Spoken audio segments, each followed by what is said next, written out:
News 18 India।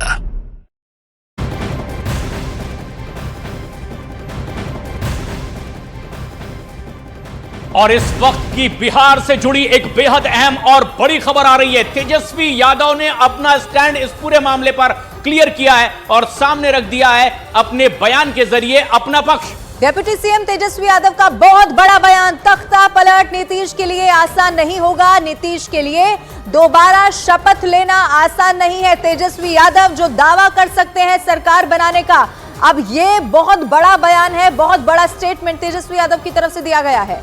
हालांकि चंद्रमोहन कुमार हमारे सहयोगी इस वक्त हमसे सीधे जुड़ रहे हैं। चंद्रमोहन, सबसे बड़ी बात यह है कि क्या अब जो तेजस्वी कह रहे हैं कि उनके लिए इस बार पलट जाना बहुत आसान नहीं होगा, उसकी वजह क्या है? किस आधार पर वो ये कह रहे हैं?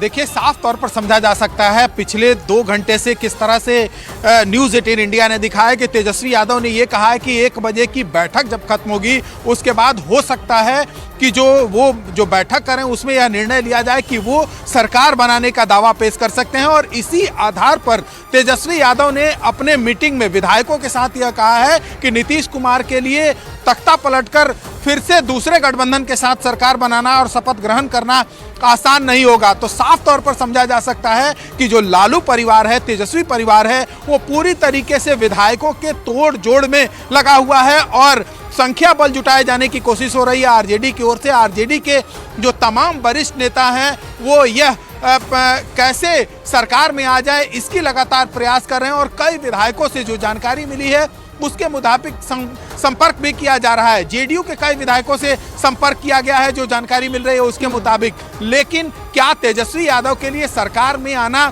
उतना आसान होगा? लेकिन जिस कॉन्फिडेंस के साथ, जिस विश्वास के साथ वो अपने विधायकों के साथ बैठक में उन्होंने ये कहा है कि नीतीश कुमार के लिए तख्ता पलटकर फिर से सरकार में दूसरे गठबंधन के साथ आना आसान नहीं होगा, तो ऐसे में साफ तौर पर समझा जा सकता है कि तेजस्वी यादव और लालू परिवार पूरी तरीके से सत्ता में आने के लिए अपनी एड़ी चोटी और पूरे तरीके से ताकत का प्रयोग करेगा, चाहे वो पैसे से हो, चाहे जिस तरह से है। तो चंद्रमोहन जो खबर आप दे रहे हैं ये बेहद अहम है, लेकिन सिर्फ जेडीयू का, आरजेडी का ही कदम इसमें महत्वपूर्ण नहीं है, बल्कि कांग्रेस पार्टी का भी अगला स्टैंड क्या होगा ये महत्वपूर्ण है। और अरुण हमारे साथ जुड़े हुए हैं। बिल्कुल अरुण, अब सवाल मेरा आपसे ये है कि तेजस्वी यादव का ये कॉन्फिडेंस कहीं ये तो नहीं बताता कि चाहे संख्या बल कम क्यों ना हो, आखिर तक आपको हार नहीं माननी होती है? क्योंकि अगर नीतीश कुमार संख्या बल के लिहाज से कमजोर होते तो वो इतना बड़ा कदम कभी नहीं उठाते जो अब संकेत मिल रहे हैं।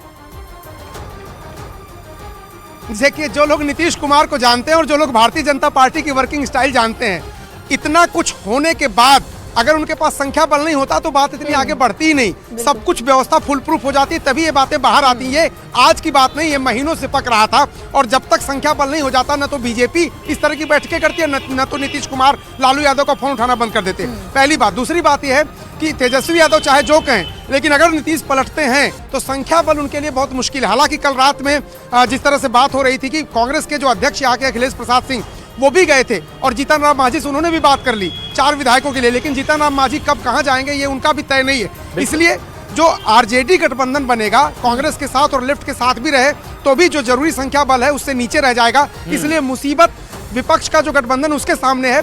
बीजेपी और नीतीश अगर एक साथ आने का फैसला करते हैं तो उनको कोई चुनौती नहीं मिलेगी।